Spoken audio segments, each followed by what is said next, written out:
Academia Browniana recibe formalmente por mi intermedio a uno de sus miembros más distinguidos, el teniente coronel doctor Claudio Morales Bucley, quien participa de nuestras actividades desde sus comienzos, pero ha querido ser consecuente con la tradición de exponer ante sus colegas y público invitado los frutos de algunos de sus trabajos. Ocupa el sitial que lleva el nombre de uno de los estudiosos más distinguidos de nuestro pasado militar, el coronel Félix Beth, autor, entre otros libros, de la notable historia de las guerras argentinas. Antes de continuar, deseo agradecerle el honor que les prodiga y me permite señalar las cualidades académicas humanas que lo caracterizan. Nos conocemos desde hace años y hemos transitado juntos por senderos que no suelen brindar elevadas recompensas materiales, pero que halagan el espíritu y permiten transmitir a otras personas la sagrada llama del amor de la patria y el saber. Hemos compartido responsabilidades docentes en la Escuela Superior de Guerra del Ejército, donde él tuvo a su cargo durante mucho tiempo la conducción de la maestría de Historia de la Guerra, y yo fui profesor ocasional, asesor e integrante de jurados de tesis de maestría. También hemos trabajado en la Academia Sanmartiniana, de la que ambos somos miembros de números, y en otros ámbitos. Por otro lado, ambos somos salmantinóficos, no sé si es un término que acabo de utilizar.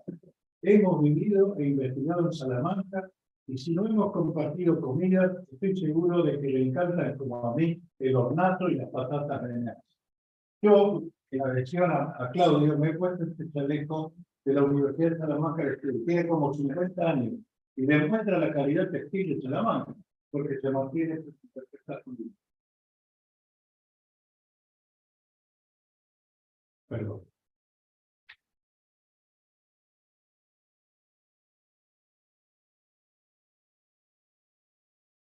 Luego de excusarme por la digresión, prosigo. Morales Bucley es un hombre de ingénita bondad y enorme entusiasmo, que prodiga tanto en su círculo íntimo como en las instituciones de que forma parte. Además, es un hombre amante de las letras y de otras manifestaciones de la cultura. Es un historiador, pero también un novelista, que sabe que no es lícito ocuparse de personajes históricos a destajo, inventando porque sí, sino que la materia apta para la imaginación es el contexto, terreno, donde, aún ahí respetando el marco histórico, puede explayarse la ficción. Uno de sus libros más conocidos y de más grata lectura es El rey de la Patagonia, Aurélien Antoine, rey de Araucania y la Patagonia, donde narra las aventuras de ese singular individuo, hijo de campesinos, procurador de Perigón, cortista y lectora infatigable de viajeros, que inspirado en la Araucana del célebre Alonso Ercilla, embarcó en 1858 hacia Coquimbo con los elementos necesarios para fundar una monarquía que, si bien terminó en desastre, se constituyó en un verdadero dolor de cabeza para el gobierno chileno y también para no pocos políticos argentinos. Aún sus descendientes reivindican el título y no son pocos los que ostentan en el pecho las condecoraciones de un reino que nunca se asentó en tierra propia. La marcial figura de Luis María Campos, el famoso general Petit, como lo llamaban sus superiores y camaradas en la guerra del Paraguay por su baja estatura, fue objeto del segundo libro de Morales Bucley, en el que estudia los múltiples aportes que hizo a la modernización del ejército argentino, entre ellos la creación de la Escuela Superior de Guerra, alma mater intelectual de nuestro colega y ámbito de su educación docente. En efecto, su importante actuación en esa casa se refleja en su labor como secretario académico, pues fue un factor fundamental en la creación de 2 maestrías que allí se dictan: Historia de la Guerra y Estrategia y Geopolítica, además de la licenciatura en Ciencias de la Educación y Relaciones Internacionales. Sus investigaciones para la biografía de Campos, fueron la base de su tesis doctoral, de la que fui jurado en la Universidad de El Salvador. Su trabajo versó acerca de Luis María Campos, arquetipo del militar argentino. Otra tesis, también para obtener la maestría en Historia de la Guerra, le permitió dar forma a un nuevo libro, La Batalla de San Ignacio, en el que estudia los aspectos políticos y tácticos de aquella crucial acción de nuestras contiendas civiles ocurrida tras la Revolución de los Colorados en Cuyo, en 1867, cuando el país libraba una guerra exterior al Paraguay.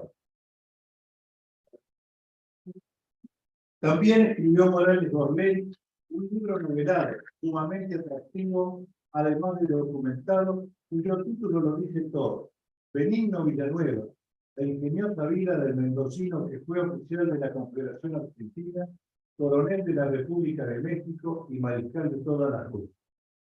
En la obra destaca las hazañosas cargas de caballería del cuyano y las vicisitudes de una existencia que se asemeja a la de otros argentinos que en el siglo XIX llevaron el nombre del país a las más remotas regiones, como el coronel Edelmiro Mayer, general mexicano y oficial superior de las fuerzas norteñas en la guerra de distribución norteamericana, además de fundador de ciudades del sur argentino, o el catamarqueño Ramón Gil Navarro, buscador de oro en California, además de figura notable en Chile y en la Argentina.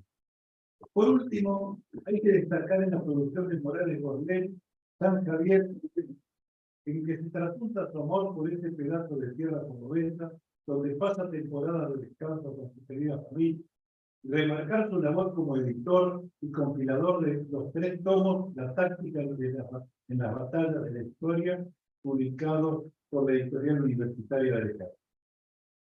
Al dictar múltiples conferencias sobre nuestros próceres, nuestro colega ha tenido presente el mar que enlaza al soldado con sus camaradas navales. Nuestro miembro de número es actualmente catedrático de Historia Argentina, Historia Militar e Historia de la Educación. Fue profesor en varias universidades públicas y privadas.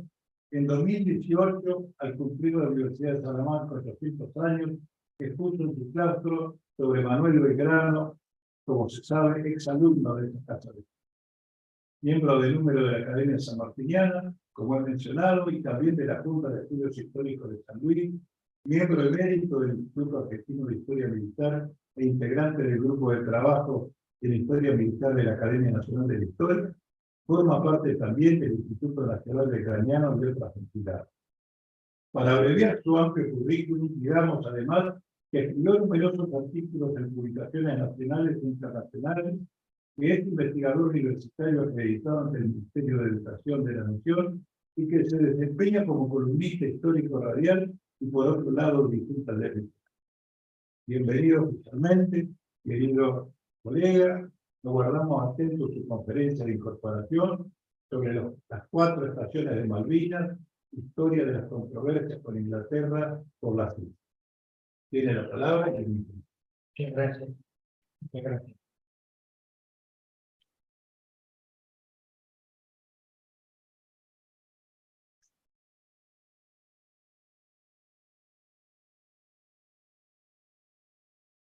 Tengan ustedes muy buenas tardes. Y comparta esta tarde lluviosa, ventosa, conmigo acá en este lugar tan bonito que es la Casa Amarilla, el Instituto Nacional de Browniana. Las 4 estaciones, que me ocurrió llamarlo, las cuatro estaciones de Malvinas, no por Vivaldi, sino por las Malvinas.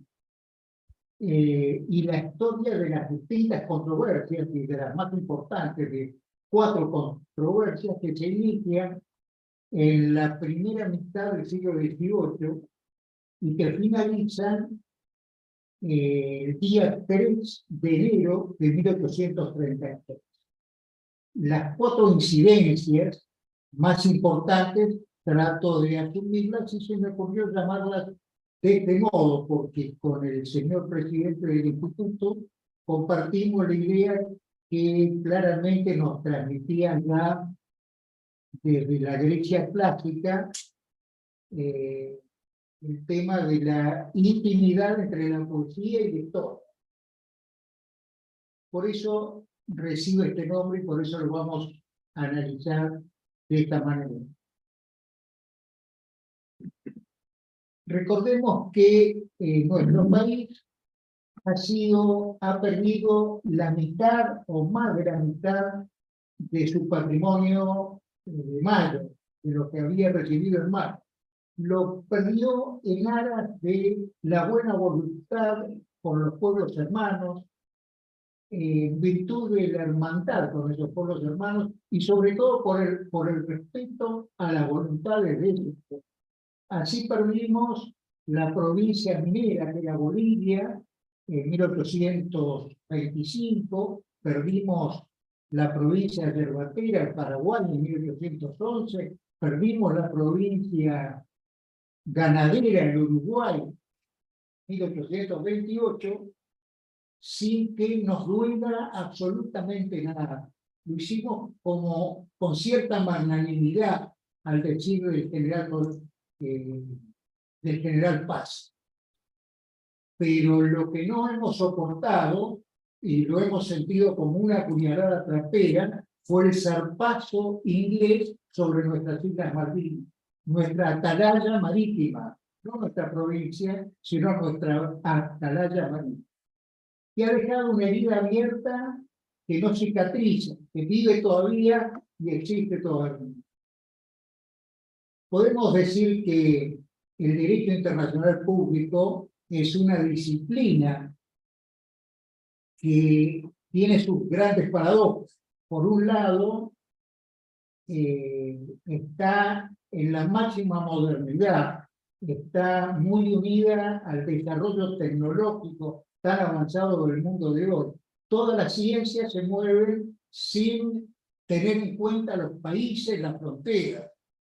Pero sin embargo, el derecho internacional público tiene su parte distinta, diferente, que es el atraso, porque es primitivo, es un derecho primitivo, porque en él prima la voluntad del más fuerte.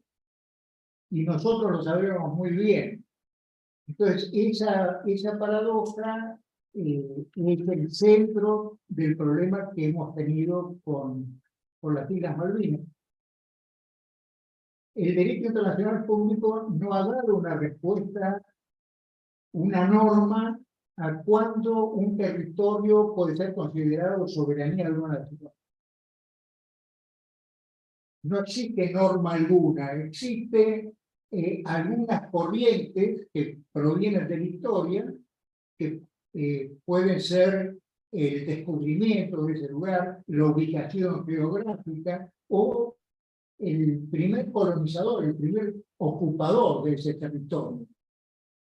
También en la historia hemos visto que se han comprado territorios, como en Alaska, que las guerras han hecho estos cambios territoriales, pero desde el punto de vista del derecho, esos tres puntos.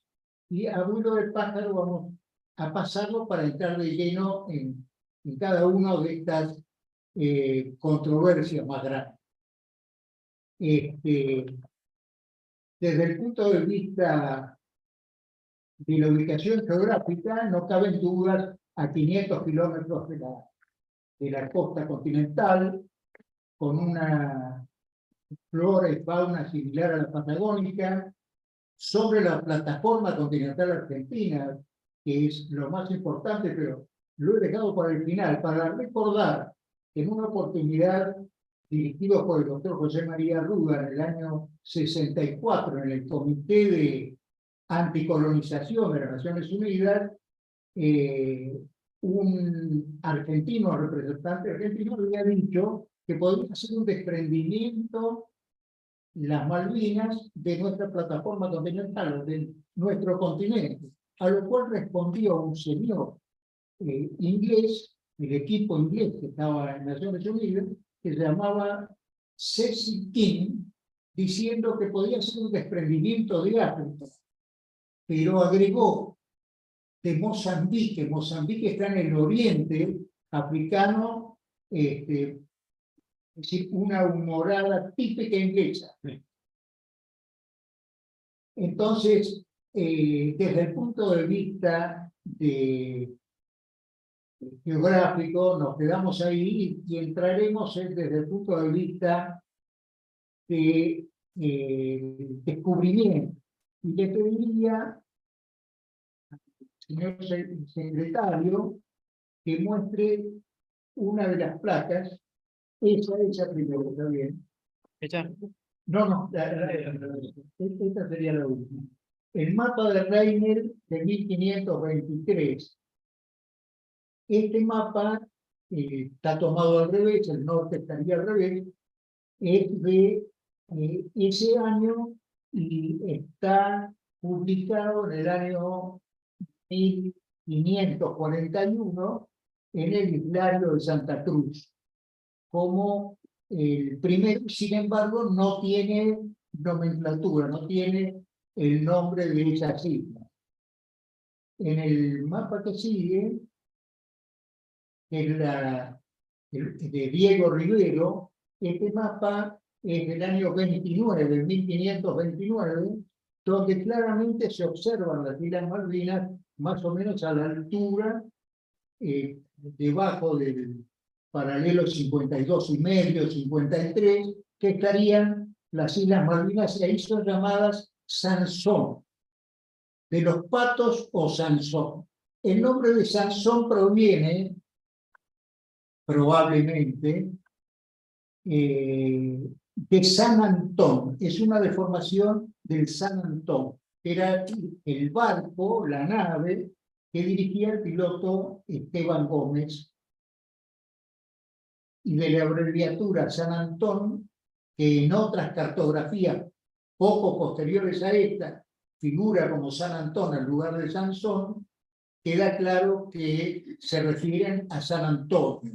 Por ejemplo, el mapa de Reiner, que recién vimos, el mismo cosmógrafo Reiner, existe en el Museo de Colonia del Sacramento, lo podemos ver, el que quiere entrar al Museo Portugués, una carta de Reiner de 1554, donde claramente se ve que dice San Antón. En la toponimia es San Antón, no Sansón. Es decir, Sansón tal vez sea un error, porque después hay otras cartas portuguesas que las S tienen cerilla, Sansón con cerilla. Estas dos cartas que hemos visto se complementan con otra más, que era la primera que pasaste, esta, con otra más que en el año 1982, en plena Guerra de Malvinas, fueron encontradas por el director del Archivo General de París dentro de un manuscrito de un presbítero Thais, que él había recibido de un piloto de la San Antonio en los años 1570. Cuando la descubre el director de este archivo, trata de comunicarse inmediatamente, estaba transcurriendo la Guerra de Malvinas, trata de comunicarse y reconoce a un historiador uruguayo que era Leiguarda Trías, a quien le envía este mapa, y ese mapa inmediatamente Leiguarda lo manda a la Academia Nacional de la Historia y a la Academia Nacional de Geografía. La Academia Nacional de la Historia se lo encargó al almirante Labio de Stefano, quien corrobora la veracidad de la antigüedad, la ubicación de este mapa. Hay algunas diferencias, ya que Leiguarda Trías, cuando escribe sobre este mapa, dice que el cosmógrafo que lo presenta es Mezquita. Mezquita era el comandante de la nave San Antonio. La nave San Antonio formaba parte de la expedición de Magallanes. Cuando Magallanes entra al estrecho que va a tener su nombre, ahí hay un movimiento subversivo dentro del barco, donde Esteban Gómez toma el mando y el piloto, que era Mezquita, queda detenido. Encima era primo de Magallanes. Es decir, que continúa siendo Esteban Gómez el que descubre las Malvinas en una fecha que ha sido evidentemente en el mes de noviembre del año 1520, y que los registros se han ido haciendo después, y sobre todo el más importante, el Hilario de Santa Cruz, que es el que los toma, es del año 1541. Muy bien. Estas son los mapas más reconocidos y que no tenemos dudas de su existencia, pero nos faltaría ver qué es lo que dicen los ingleses acerca de lo que ellos consideran que las han descubierto ellos. Para eso, nada más fácil que ir a la Enciclopedia Británica, a la voz Falkland. Ahí leemos que fueron descubiertas por John Davis, en el año 1592, 70 y pico de años después de estas cartas que acabamos de ver, o por Hawkins, que evidentemente queda descartado, porque la explicación que hace Hawkins es de tierra que evidentemente ha sido continental. El padre de la historiografía científica, Paul Russac, en nuestro país, había escrito en su libro de Islas Malvinas que el descubrimiento de las islas había sido hecho por Sebald de Weert en el año 1600. Y nadie se animaba, ningún historiador de la época se animaba a contradecir a Paul Russac, que aparte tenía mal carácter. Nadie se animaba a contradecirlo, hasta que poco a poco el que inició fue el capitán Rato, era capitán de corbeta en ese entonces, y presenta la idea que es de la expedición magallánica Esteban Gómez. Muy bien. Es decir, desde el punto de vista de la ubicación geográfica, desde el punto de vista del descubrimiento, tenemos claro que tenemos estas evidencias que hacen, desde el punto de vista del derecho internacional público, que de alguna manera puede tomar estos datos como adelantándonos la soberanía de las islas, sean así, sean favorables absolutamente a nosotros. Ahora bien, empezamos a ver las distintas controversias que se van pintando con Inglaterra. La primera de ellas, vamos a hacer un análisis que me parece muy interesante y bastante desconocido, es una guerra que yo siempre en la materia de historia de la guerra he pedido que la trabajen los alumnos, que es la guerra de la oreja de Jenkins, guerra del asiento, lo han conocido también, el asiento, los británicos llamaban lugares donde podían contrabandear, podían hacer el contrabando de negros y demás en serie. Esta guerra se inicia porque un señor Jenkins, que era contrabandista, es tomado prisionero en la Florida por unos aduaneros excesivamente celosos de su labor y le cortaron su miembro auditivo, su oreja. Y le dijeron que si el rey inglés continuaba contrabandeando, le iban a cortar al rey inglés también la oreja. El señor Jenkins se apersonó poco tiempo después a la Cámara de los Comunes, donde hizo la denuncia y tendría en un frasco su oreja. Los ingleses estaban necesitando eso, necesitando un motivo para poder declarar la guerra y poder acabar con el monopolio español, sobre todo en el Caribe. De este modo preparan 2 expediciones. Una de ellas al mando del almirante Vernon, con más de 180 embarcaciones que se dirigen hacia el Caribe. Y por otro lado, al comodoro Anson, George Anson, que se va a dirigir hacia el Cabo de Hornos para cruzarlo y juntarse ambas fuerzas como un movimiento de pinzas de una maniobra naval en el istmo de Panamá.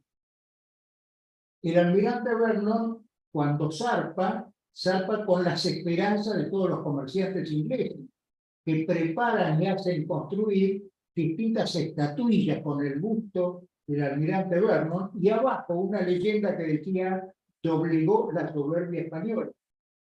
El almirante Vernon se aproxima a Cuba, va directo a Cuba. De Cuba había conformado primer lugar para atacar, y empieza a recorrer las distintas islas y dividiendo sus fuerzas para ir conquistando esas islas. Había probado con Cartagena de Indias. Cartagena de Indias era el puerto más importante en el Caribe. Probó una vez, no lo logró, probó otra vez, no lo logró, hasta que en Jamaica reúne a todas sus fuerzas y decide atacar Cartagena de Indias con 25.000 hombres y todas sus embarcaciones. No contó que Cartagena de Indias estaba defendida por un comandante que era Blas de Lezo, que lo llamaban el medio hombre, porque le faltaba un ojo, le faltaba un brazo y le faltaba una pierna, se llamaban medio hombre. Todo lo había perdido en la guerra. Cuando Blas de Lezo se da cuenta que tenía elementos de inteligencia, era un comandante de primer orden, lleva a su fuerza, que eran aproximadamente 5.000 hombres, de Cartagena de Indias, en las afueras, donde estaba el castillo de San Felipe, que es enorme, con unas murallas enormes, y hace cavar al pie de las murallas, pensando que con las escaleras que se acostumbraban en esa época para trepar, para salvar la muralla, eso se lo iba a impedir, y efectivamente lo impidió. Y por otro lado, probó distintas maniobras de distracción para lograr que la flota de Vernon, que había quedado en el próximo al puerto de Cartagena de Indias, no se pudiese mover, con hombres que iban al agua, tipo buzos, eran atados, y encima tuvo la suerte de que una epidemia de escorbuto acabase en gran parte con esta invasión ahí de la gente de Vernon. El asunto es que Vernon tiene que volver, regresa a Inglaterra vencido, y los comerciantes ingleses tuvieron que guardar esas estatuillas con la leyenda así sobre los españoles. Pero por otro lado, George Anson, casualmente estuve leyendo el año pasado una revista marina chilena, que hay un oficial escribe un artículo acerca de el valeroso cruce del Cabo de Hornos por el Comodoro Anson, porque lo que explica en este artículo es que habla de la valentía, del coraje, del espíritu de superación, del apuro para cruzar. Tomó el Cabo de Hornos en pleno invierno, y era tremenda la tempestad que existía en ese lugar. Tanto es así que de sus 5 barcos de guerra y una sumaca que tenía, se hundieron 2, otro volvió a Inglaterra y le quedaron 2, por lo que pudo dirigirse hacia el norte por el Pacífico y por el Mar del Sur. Atacó Paita en el Perú, tomó prisionera un gran barco de las Filipinas, que hacía las Filipinas en derechura al istmo de Panamá. En esa época se hacía este trayecto, se cruzaba en carretas y se tomaban otros barcos para ir hacia el Atlántico, el Caribe y al Atlántico. Cuando llega a Panamá se da cuenta, se entera que Vernon, vencido, regresó a Inglaterra. Y es así como inicia el 11º viaje de circunnavegación. Cuando lo finaliza es en el año 1748. Y esto es lo importante, de todo lo que dije, esto es lo importante, porque ahí presenta el almirantazgo un informe donde habla de nuestras islas, de las Islas Malvinas, y dice que son la llave del Pacífico, así como el Cabo de Buena Esperanza, ya lo tenían los ingleses para vigilar el Índico, ahora lo tendrían con las Malvinas para vigilar el Pacífico y todos los mares del sur. Dice también Anson en ese informe del almirantazgo que en todas las costas de las Malvinas caben todos los barcos de toda la Armada Británica. Esto, imagínense el interés que despertó en el almirantazgo, del cual va a ser director el propio Anson años después. El almirantazgo decide armar dos barcos, uno se llamará George Anson y otro más Kropotkin, para dirigirse a tomar las Malvinas. Pero Carlos III, los terceros español, claro, tenía un gran embajador en Inglaterra que era Ricardo Wall, que termina siendo por los años canciller de España. Ricardo Wall protesta ante el gobierno inglés y el gobierno inglés acepta en el año 1750, acepta que las islas son propiedad de España. Y esto está documentado, es decir, que es el primer paso en esta primera confrontación, es el primer paso favorable en el Comité de Colonización y todas las veces que se discute estas cosas con la Cancillería, queda claro que Inglaterra reconoció en 1750 la soberanía española. Después de esto, en el año 1764, una expedición que venía de Francia, al mando de Luis Antoine de Bougainville, un hombre propio de su siglo, un hombre de muchísimas luces, era militar, literato, diplomático, físico. Tenía solo 35 años, y los que hablan de él dice un mozo de 35 años y que le tiene un odio visceral al inglés, hablando de Luis Antoine de Bougainville, que se instalan, venía con familias, se instalan y crean Puerto Luis en la Isla Soledad. Y luego va a hacer 2 viajes más a Francia para traer más colonos, y se hizo una colonia en San Luis de casi 200 personas. Mientras Bougainville y su colonia estaban en Puerto Luis, desde el año 64, en el año 65, un comodoro Byron, mandado por el almirantazgo, tal vez recordando lo que había informado el comodoro anterior, y subrepticiamente, porque si uno observa el plano de las Malvinas, el mapa de las Malvinas, lo primero que se ocurriría, lo mismo que a los franceses, ocupar ese lugar central, donde plantearon Puerto Luis.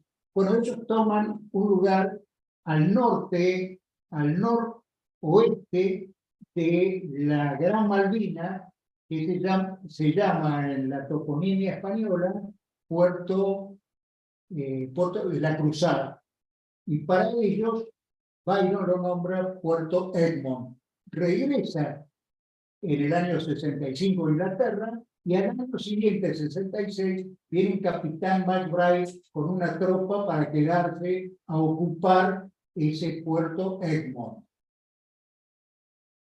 No había comunicación entre los franceses, que convivieron un año, con los ingleses, tan solo en una oportunidad que le dijeron al jefe Bougainville que era propiedad de ese territorio de su majestad británica. Bougainville, con la simpatía que le tenían los ingleses, lo escribe en su libro que es una obra muy interesante, Viaje alrededor del mundo se llama, fue editado nuevamente hará unos 10 años por la Real Academia de España, y curiosamente lo he encontrado en la librería de San Martín. Entre los 800 libros que tenía San Martín, entre los de viaje, figura el libro de Bougainville. Se le escapó el que publicó, es Abarcia, se le escapó, que publicó algo tan hermoso, se le escapó ese detalle. San Martín evidentemente debe haber leído qué eran las Malvinas, cómo fue, qué era lo que había ocurrido. Y es curioso también lo que ocurrió, porque el rey español, primo de Carlos III de Borbón, primo de Luis XV, reclama que son tierras españolas, y Luis XV lo acepta inmediatamente. Deciden hacer levantar todo el campamento que tenía montado Bougainville en San Luis. San Luis, claro, en nombre de su rey.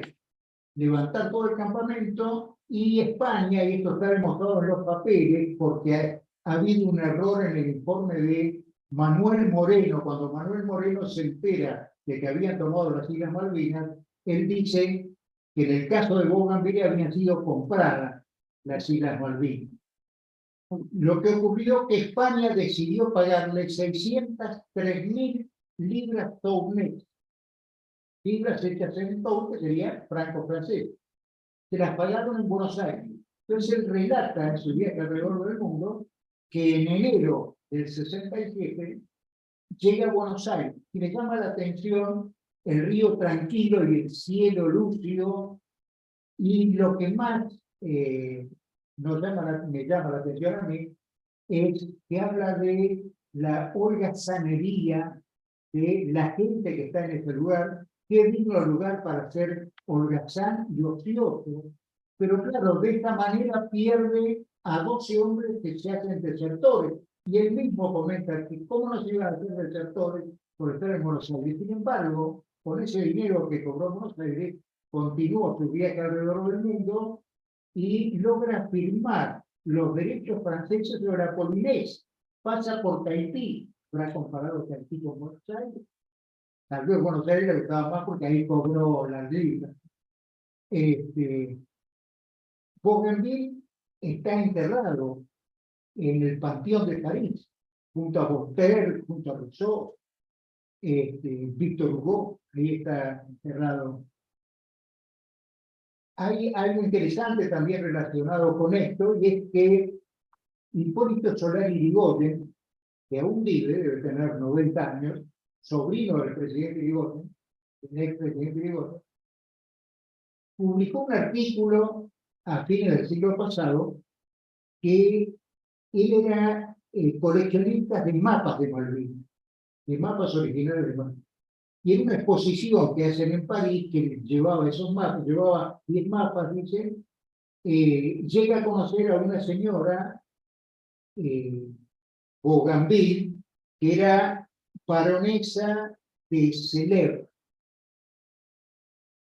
quien le dice que ella en el archivo histórico de París tiene su archivo particular, que solo lo puede mover ella para que él lo pueda ver, que Hipólito Solari Yrigoyen lo pueda ver. Demostró interés Yrigoyen, y el yerno de ella, que era un coronel francés, van al archivo de París y encuentran toda esa beca documental de lo que había escrito Bougainville estando en las islas. De sus viajes alrededor de la isla, sus viajes continuos, declarando que durante el año 73, 74 y 75 da fe de que no existía nadie en las Islas Malvinas, solo la colonia francesa. Asunto importante también para la defensa de la soberanía argentina. Así que los ingleses tratan de decir que los españoles la compraron. Está claramente especificado documentalmente que se le pagó como indemnización de sus gastos de levantar el campamento y de sus 2 viajes. Muy bien. Y así nos vamos acercando a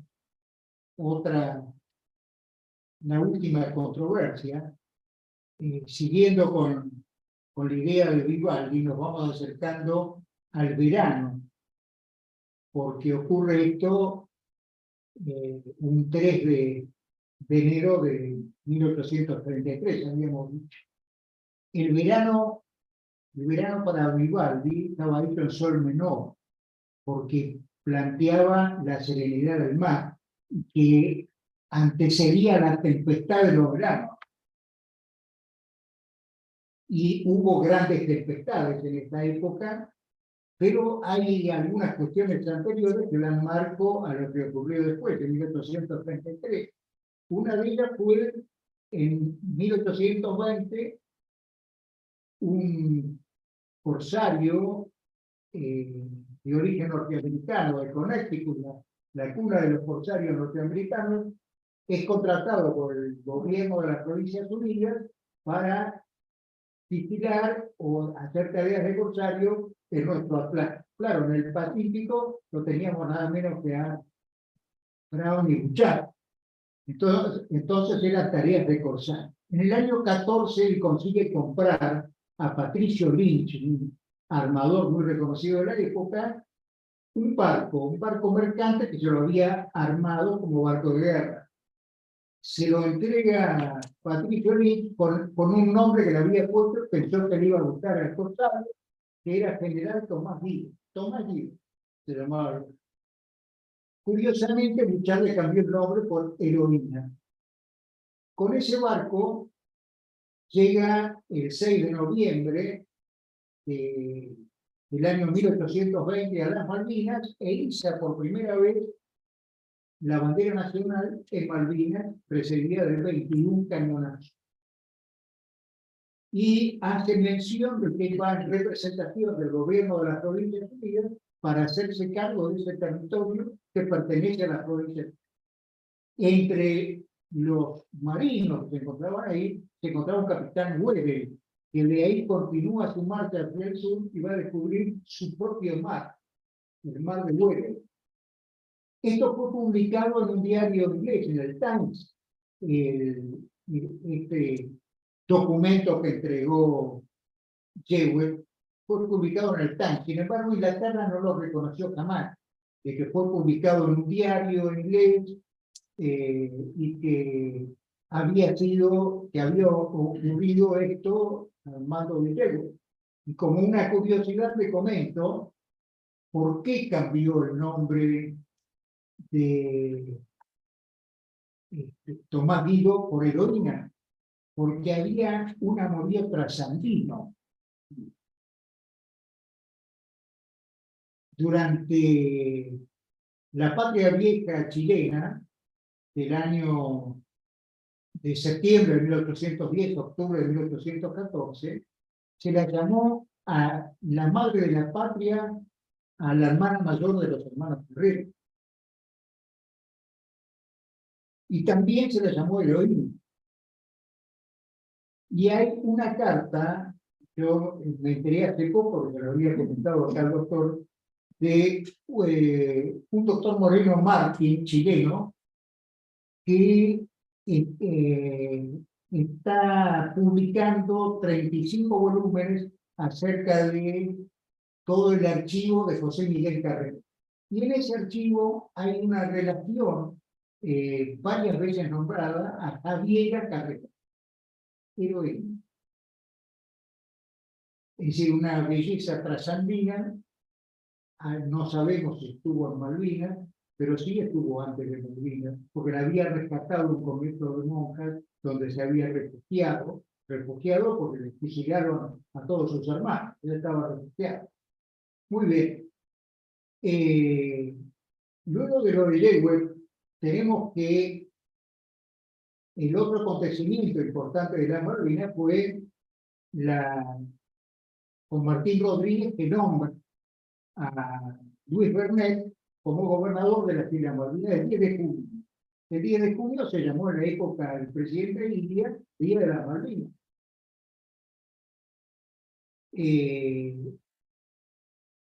Bernet había tomado prisioneros a fines del año 30 a 3 barcos norteamericanos, porque estaban pescando ilegalmente, sin su autorización. El cónsul norteamericano en el Uruguay manda la fragata Lexington a Puerto Soledad, y en Puerto Soledad destruye Puerto Soledad, la fragata Lexington, al mando de un capitán Duncan. Destruye Puerto Soledad, toma prisioneros, castiga a algunos peones y vuelve hacia Montevideo y luego hacia Estados Unidos. Esto produjo seguramente en el almirantazgo la idea de que estos eran bienes mostrencos, bienes idóneos en las Malvinas, que los norteamericanos entraron y pudieron hacer eso. Encima, después de haberlo hecho, había quedado nuevamente desiertas las Islas Malvinas. A partir de este fue el principal reclamo que tuvimos durante el siglo XIX y XX a los Estados Unidos, que los Estados Unidos hubiesen dicho una palabra de culpa, al menos que era lo que han dicho todos nuestros historiadores, y que jamás lo logramos, porque decían que de excusa era no sabían de quién era la soberanía, estaba en discusión. Muy bien. Luego continuó con esto el general Alvear, cuando fue ministro en Estados Unidos, a partir del 38, con ese reclamo, ese permanente reclamo a los Estados Unidos. Muy bien. A partir de acá, entonces, es un res nullis, es decir, un lugar de nadie, de nada, las Malvinas. Es así como en el año 32, el embajador argentino que estaba en Londres, que era Manuel Moreno, escribe 2 cartas que están en el archivo de la Cancillería, una en el mes de febrero y otra en el mes de agosto, diciendo cuidado porque los ingleses quieren invadir Malvinas.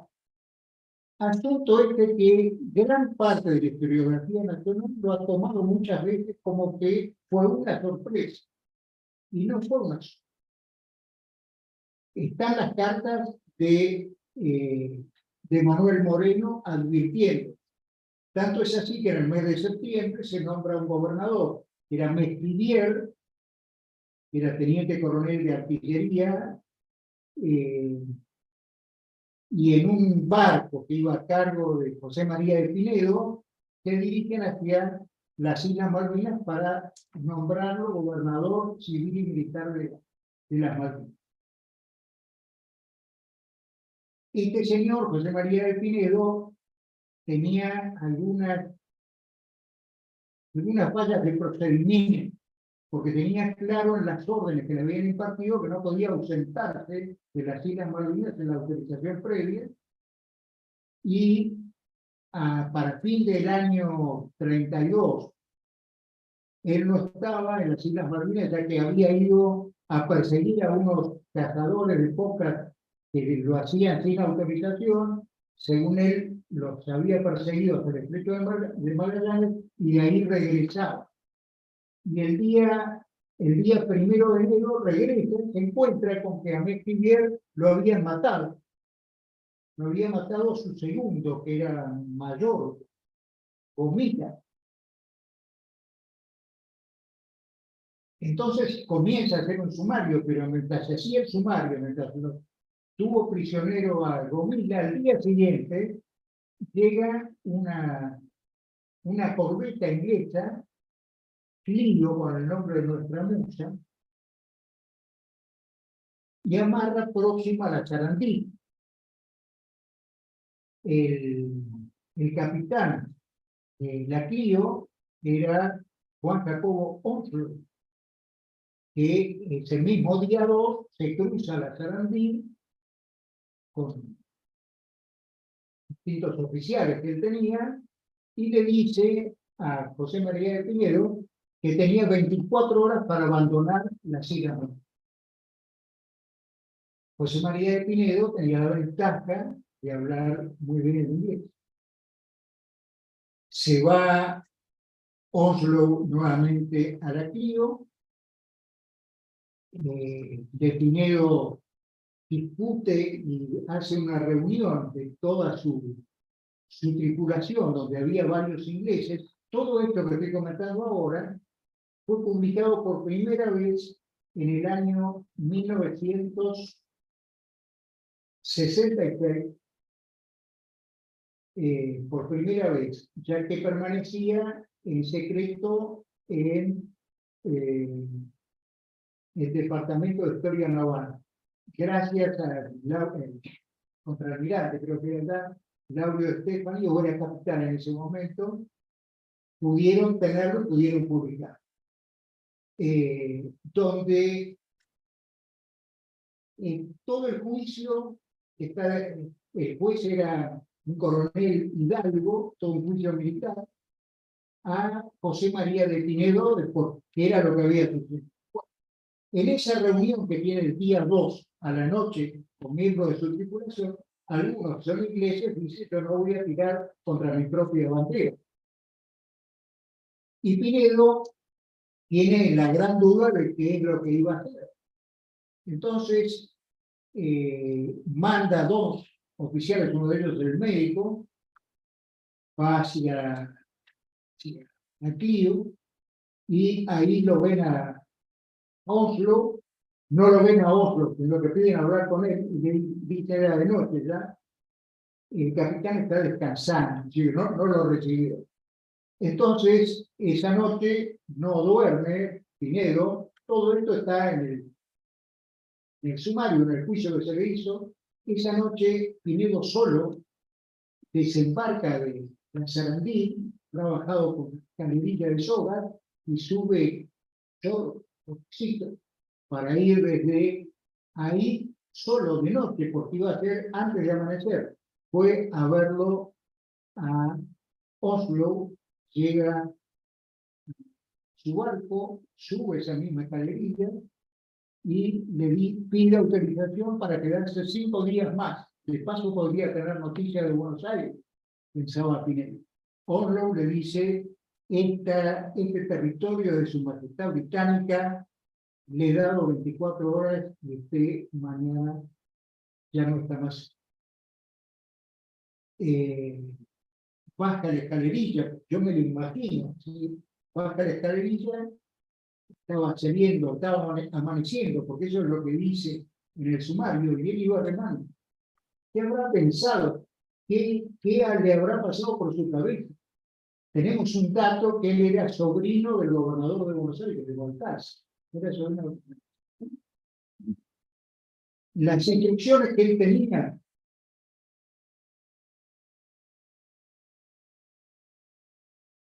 llenará toda su extensión el artículo 41 del Código Naval, que previene que todo comandante de bajel de guerra suelto deberá defenderlo de cualquier superioridad de que fuese atacado con el mayor valor y siendo una de las ocasiones de guardar. Nunca se rendirá a fuerzas superiores sin cubrirse de gloria en su rayada resistencia. En otro artículo decía: el comandante de la Sarandí no podrá retirarse de las Islas Malvinas mientras no le fuese orden competente para efectuar. ¿Qué habrá pensado José María de Pinedo? Habrá pensado: las cárceles de Buenos Aires tan lejos, la carronada que me puede tirar Oslo, las tengo demasiado cerca. No sabemos qué habrá pensado. Lo que sí sabemos es lo que intuye el juez y la sanción que le pone, que es por no haber cumplido las órdenes claras que estaban en el Código Naval. Y una vez que, ubicado en la Sarandí, habiendo levantado las cosas de su campamento, ahí en Puerto Soledad, observa cómo un oficial inglés iza un pabellón inglés y baja nuestro nuestro pabellón nacional, y ese mismo oficial se lo trae doblado diciéndole que esta bandera ha sido encontrada en propiedad de Su Majestad Británica, la bandera de Belgrano. Nunca tanto le debieron tanto a tan poco, que decidió no cumplir. En una oportunidad, cuando fue, creo que el sesquicentenario de la Vuelta a Obligado, estaba la presidenta de la Nación, donde habían hecho las cadenas, habían puesto ese monumento de las cadenas en Obligado, estaba el senador Pinedo, que le preguntó: ¿usted es pariente del héroe de la Nación? Yo no conocía muy bien este sector. Bueno, a partir de ahí es una herida que no cierra. Había comentado antes que la hermandad con los pueblos americanos fue lo que nos permitió no sufrir cuando se independizaron, se separaron de nosotros. Entre esos pueblos americanos hay uno del Perú, que me encantaría leerles algo que difícilmente lo hayan podido ver en alguna oportunidad. De una folclorista peruana, Chabuca, que murió al año siguiente de Malvinas, en el 83. Y en su cartera encuentran escrito esto: su cartera: dispón de mí, amadísima Argentina. Debe de haber alguna manera de entregar por ti mi vida a los 71 años, que para una guerra parecerían inservibles, pero te considero una causa justa y apropiada de morir por ella. Nada puedo decir para ayudarte a conseguir la paz, y tú has mostrado al mundo, tus hijos y tus padres, como verdaderos valientes. Cómo te amo, Argentina, ten paz, Argentina. Bueno.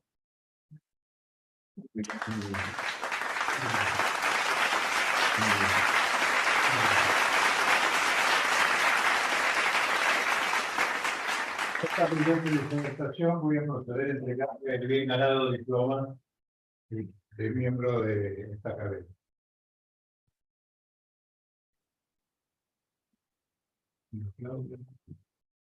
Muchas gracias, Miguel.